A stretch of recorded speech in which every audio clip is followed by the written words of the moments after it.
जय श्री कृष्ण। राधे राधे। आप सभी का दिन शुभ और मंगलमय हो। इससे पहले कि कथा सुनने के लिए और इतना सारा प्यार देने के लिए आप सभी को बहुत बहुत आभार।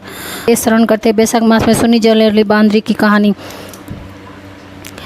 एक राजा था। वह वैशाख मास में प्रतिदिन ब्रह्म मुहूर्त में उठकर गंगा जी में स्नान करता था। राजा का आदेश था कि मुझसे पहले गंगा जी में कोई भी स्नान करेगा तब राजा गंगा जी के स्नान करने जाता नहीं करेगा। तब राजा गंगा जी में स्नान कर जाते तो उन्हें प्रतिदिन शांत जल के बजाय हलचल युक्त जल दिखाई देता था। इससे राजा को संदेह होता था कि निश्चय ही मुझसे पहले कोई गंगा जी में स्नान करता है।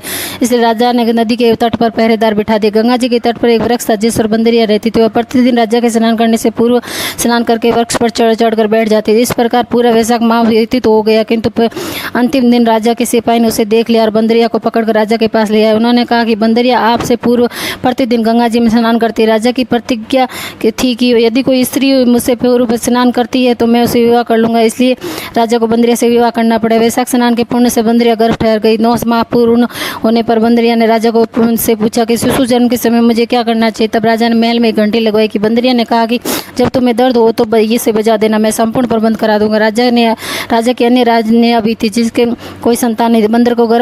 बंदरिया को गर्भ है यह समाचार सुनकर जानकर अन्य रानियां मन ही मन बंदरिया से ईर्ष्या करने लगी। भावी संतान का नाश करने हेतु विभिन्न योजनाएं बनाने लगी। घंटी लगी देखकर एक रानी ने बंदरिया से इसका कारण पूछा। बंदरिया ने संपूर्ण वृत्तांत बता दिया। रानी ने उसे बताया कि एक बार घंटी बजाकर तो दिखाओ राजा आते कि नहीं आते। बंदरिया ने घंटी बजाई तो राजा दौड़े दौड़े महल में आया और घंटी बजाने का कारण पूछा।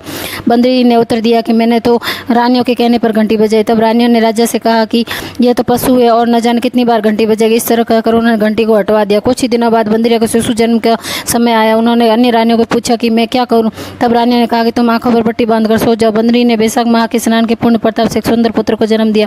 शिशु के जन्म होते ही उसके रोने के से पूर्व ही रानियों ने उसे एक टोकरी में रखकर दासी को दे दिया और आदेश दिया कि इसे नदी में बहाओ। उस शिशु के स्थान पर एक पत्थर रख दिया और राजा को कहला दिया कि बंदरिया ने एक पत्थर को जन्म दिया है। राजा ने सुना तो उन्होंने संतोष कर लिया कि जब दूसरी रानी को संतान हुई तो यह तो बंदरिया है, इसको क्या संतान होगी।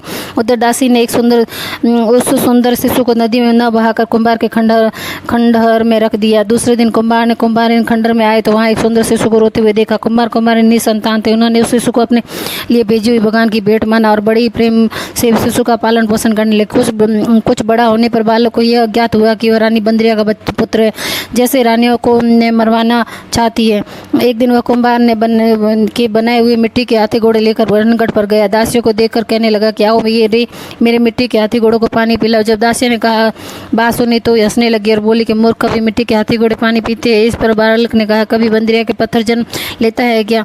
इस बालक की यह बात दासियों ने जाकर महल में बताई। तब रानियों ने दूसरे दिन विष मिलाकर लड्डू भेज दिए। ईश्वर की कृपा से लड्डू गोंद और बादाम में बदल गए और लड्डू को खाने वाले लड़के की मृत्यु नहीं हुई। यह समाचार दासी ने रानी को बताया। रानी ने राजा को कहकर कुंभार को देश निकलवा दिया।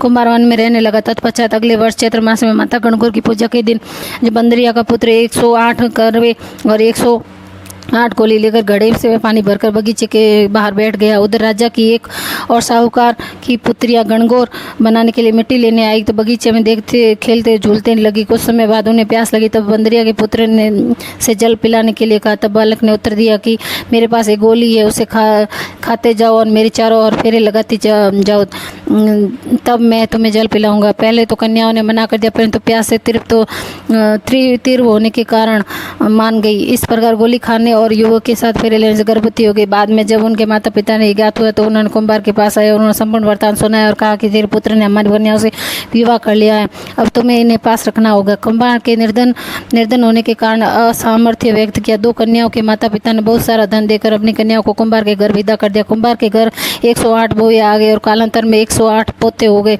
कुंभार के समस्त नगरी को भोजन करा हेतु निमंत्रण दिया और राजा को बुलवाया।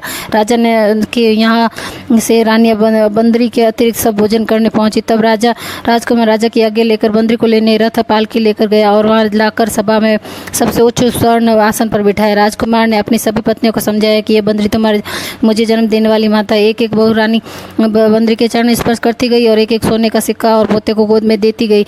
एक राजा और अन्य रानियों ने इन सबको देखा तो कुंभार के पुत्र को इसका कारण पूछा। रानियों को संदेह होने लगा कि ये अवश्य ही बंदरी का पुत्र है। उन्होंने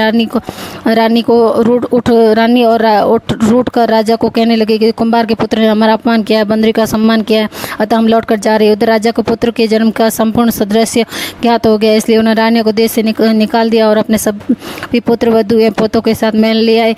राजकुमार का राज तिलक हुआ। कुमार कुमारिन का राजकुमार ने महल में रहने के लिए निवेदन किया, किंतु वे नहीं माने।